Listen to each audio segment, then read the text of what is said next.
In the early 21st century, a curious tale emerged among travelers that became known as the Key of Brazil. It centered on a man named Emmanuel, a young professional who was eager to experience life beyond his hometown. In 2011, he booked a long-awaited trip to Brazil, dreaming of beaches, carnivals, and the warmth of Rio de Janeiro's culture.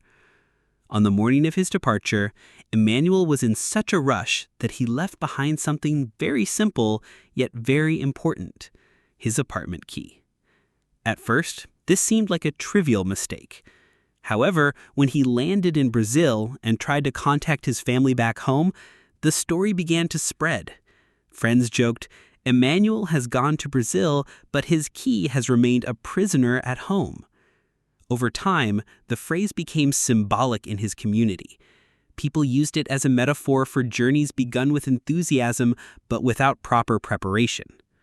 In conversations, when someone rushed into a plan without thinking of the basics, elders would shake their heads and remark, "Don't be like Emmanuel to Brazil, don't forget your key."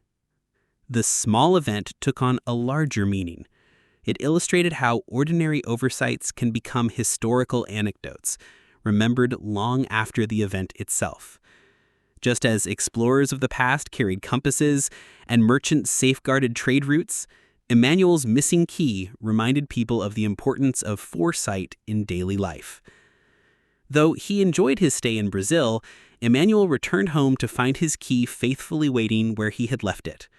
What could have been just a careless mistake instead turned into a humorous cultural lesson preserved in local memory as part of their living history.